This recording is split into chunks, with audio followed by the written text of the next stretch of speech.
Welcome back to the show. I'm Mike, your host, and this is My Car Shop. Today, we're just going to have some fun. It's time. All work, no play makes Mike a dull boy, and I'm feeling about as dull as a butter knife. So let's have some fun today. Don't misunderstand me that I'm not saying that working on the cars isn't fun, because it is. But I just cannot get my butt moving today. I can't just get motivated to do anything. And I thought, you know what? It's summertime. I need to run and put some gas in scoops. We'll start with that and we'll just see where the day goes. So if you'll jump in the passenger seat, we'll go. I'd let you drive, but I don't think that would be safe. Not that you're not a good driver. I'm sure you are, but virtual driving, I don't know. I'm not there yet. Thought the first thing I should probably do is check on my buddy Earl. Okay, we're about a half a quart low, so we'll be all right. This thing needs an oil change. Probably should look at the coolant. Oh, yeah, good. We need to add that too, so we'll put that on the list of stuff we got to do here on Scoops. I think everything else looks okay. Oh, no. What the heck? She's deader than a hammer. That's not good. Wonder what happened. I drive this all the time. Well, that slurps. I don't know what happened. I'm gonna continue on with my plan. I'm just gonna swap out the battery with the one out of the GTS. Oh, isn't that fun about spending the day and me at the shop and working with classic cars? And you just never know what's gonna happen. But I need to be driving this car next week, so I need to get some gas in it and make sure everything's good. So I guess it's a good thing that I'm checking it out right now. There we go. All right, let's get the battery out of the GTS and get it in Scoops.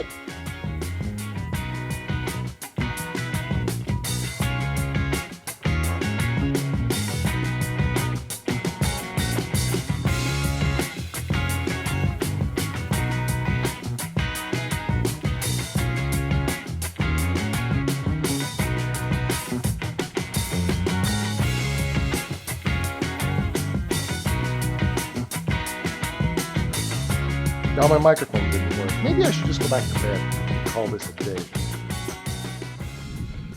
All right, we'll have to take this and put it on the charger. Not sure what happened. Something must have got left on. And I normally would disconnect the battery on this car, but I've been running it so much I haven't bothered. But I guess when I think about it, it has been a couple weeks, and who knows what got left on. So, it is what it is. Oh.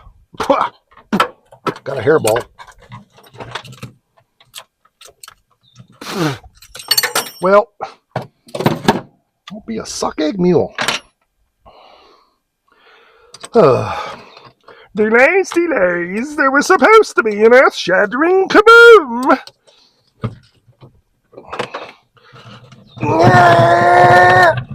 There we go.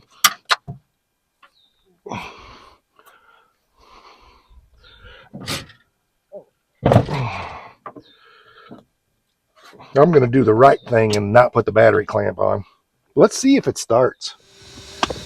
Well, we have key buzzer noise even though we don't have headlamp. It usually works, but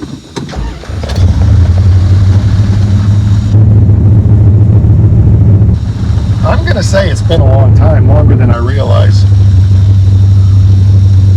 I know there's a battery draw if you leave it sit for like 3 or 4 weeks. I didn't think I had, but apparently I did. I thought I just drove it. Probably not. Time goes by. Time keeps on slipping into the future.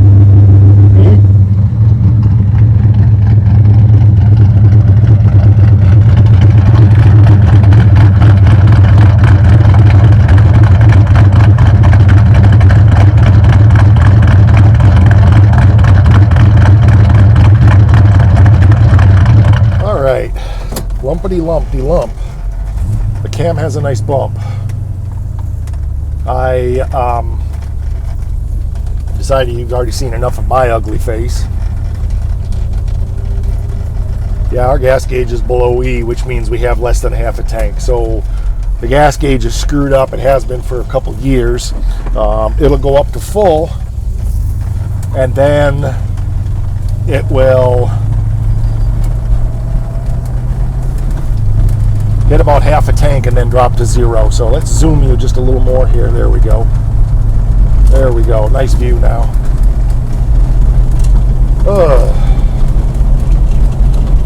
So I always try to keep this thing above a half a tank so that in case of an emergency, I know that we've got no problems, running out of gas in case things get low. And I guess it's been a while. I thought I drove this to town last week, but it might have been a couple of weeks ago. Life has been so crazy lately that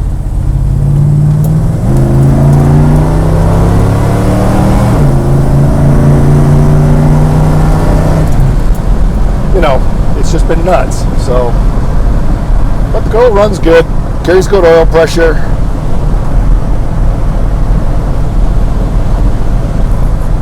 She's up around 65, 70 pounds of pressure. Temperature is up a little bit, but it's got a 195 thermostat in it. It's been running a while. I do need to check the coolant. I checked it real quick on the video, but I know it's a little low. I don't think it's too low, or I would have topped it off. It is quite warm today, though. It's in the 90s, so we'll keep an eye on that. But I'm only going like 7 miles, so it should be fine. I just probably won't rat on it as much as I was going to for you guys, just to keep it a little bit on the cooler side.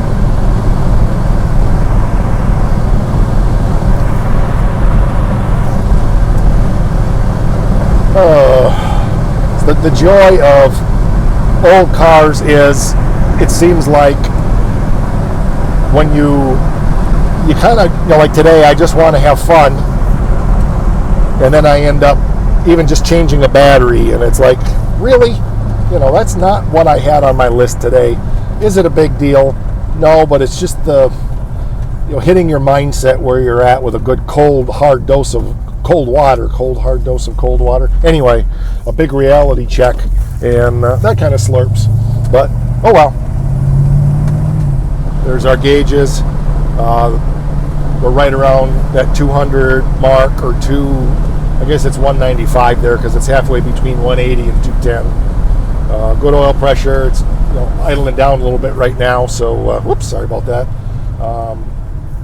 But everything looks good, and ignore the voltmeter because that doesn't work. I don't have it hooked up.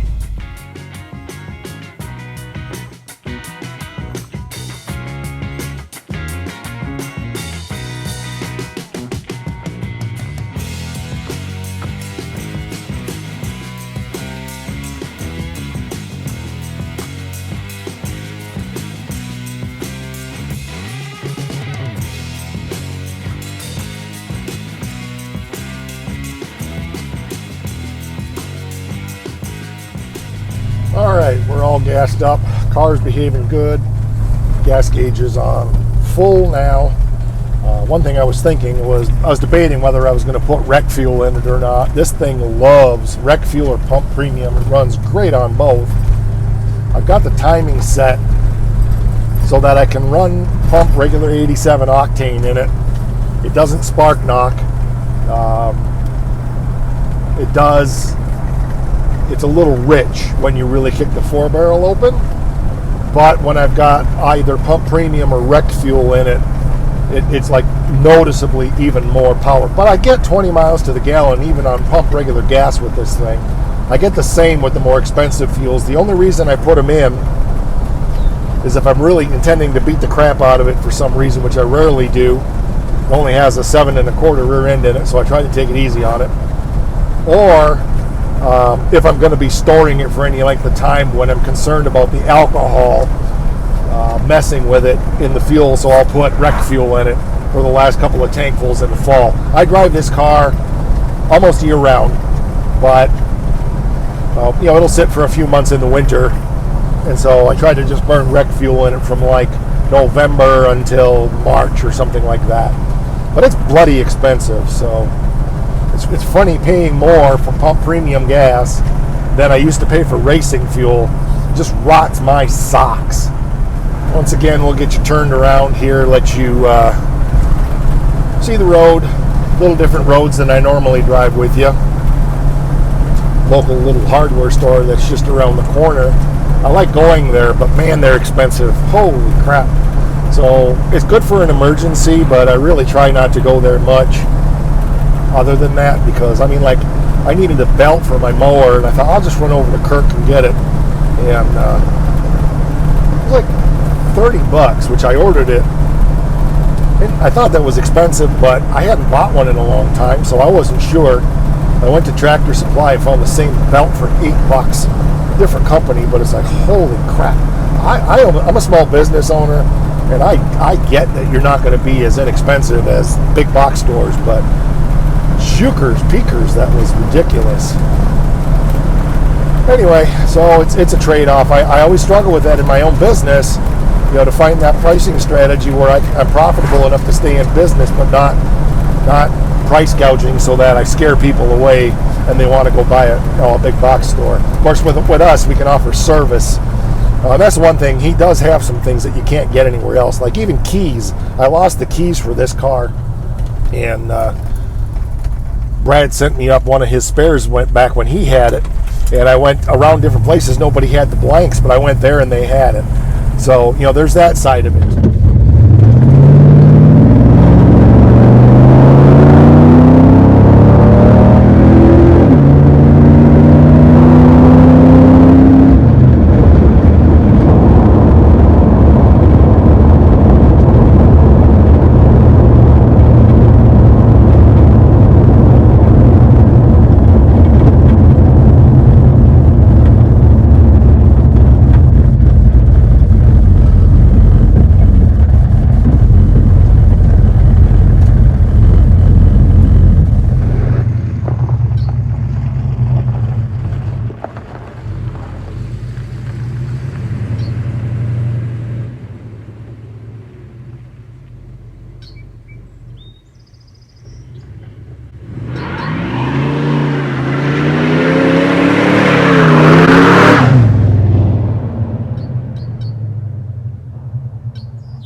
Smells like burnt rubber in here. Ugh.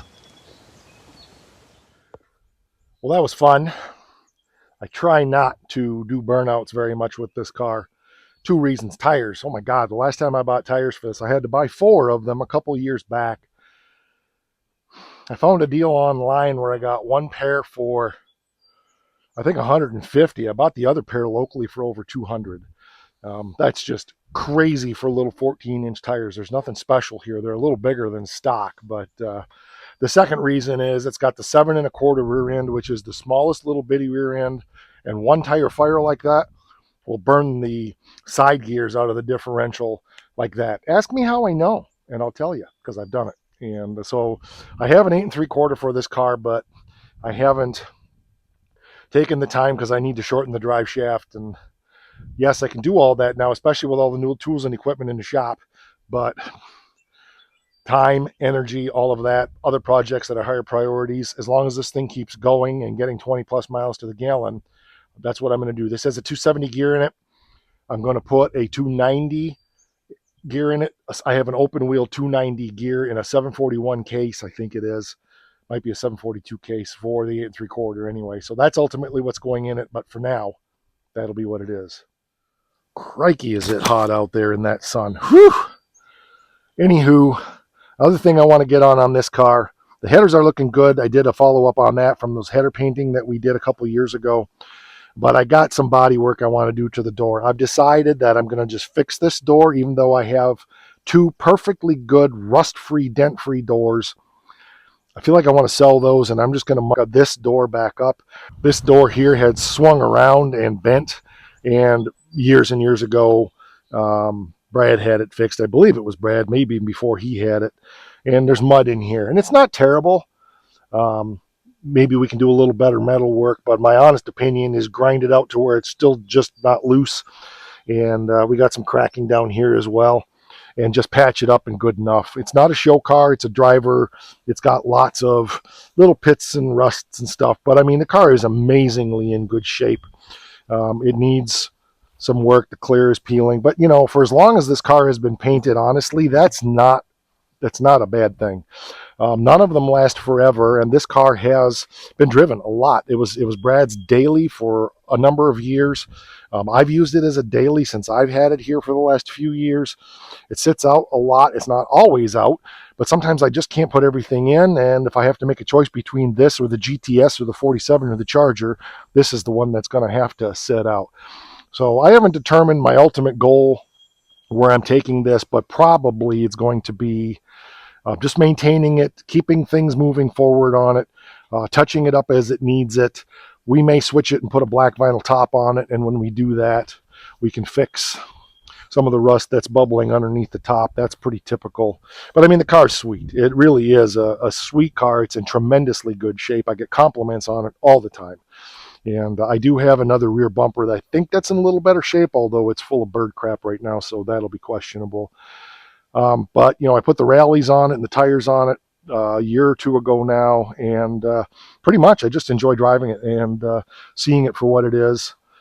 It's just a fun car. Except for like today when it gave me some crap, which was no big deal. That was more about my mood. But you know what? I showed it who was boss by doing that burnout. I can probably count on one hand how many burnouts I've done in that car since I put the new tires on it. And there would be a couple of fingers left over. That's the third one, maybe, that I've done. Maybe I've done one or two more, but, you know, I really but today I was out for fun. I don't have the GTS out. I don't want to open the shop up and let all that heat in here. And for you guys, you're worth it. You know, I know you're there for me. If something catastrophic happens, you're there to laugh at me. So I appreciate that. That was fun. It really was. I actually feel a little bit less stress in my life at the moment because we went for that little cruise together. And I'd like to get the air conditioner back in that car at some point. I have everything for it except for the V8 brackets, and lo and behold, I have a machine here now that can make all that stuff. I could have made it before. This just makes it easier. So we may think about that at some point. The condenser's still in the car. I have the evaporator around here somewhere. The compressor pump is here. We were going to use it on Joe's Charger, but we can always get more of that stuff later for the Charger, and this car could be put together that way, you know, relatively quick because it's all there. So we'll see. It's not high on my priority list, and yet there's been hot days when I've thought about driving it. I'm like, no, I'm taking the Hemi truck. I need the air conditioning. It's just too hot. Part of that's business. You don't want to go to a business meeting and you're drenched with sweat because you don't have air conditioning in your car. It's bad enough, you know what I'm saying. So, all right. Wow, that was fun. I almost want to do it again, but I'll behave. I'm really upset though because they re-blacked my road, and so now I can't lay black marks anymore. Dang it! Got to find a better place. I guess we could go over to my personal drag strip, but right now the GTS isn't insured, but we'll see what the bank account does. We would need to buy about $50 to $60 worth of racing fuel and throw the road coverage back on it. Maybe when the weather cools down in late August, early September, we'll think about throwing it on the road for a few weeks, and we'll take you guys out and show you what some serious horsepower is like.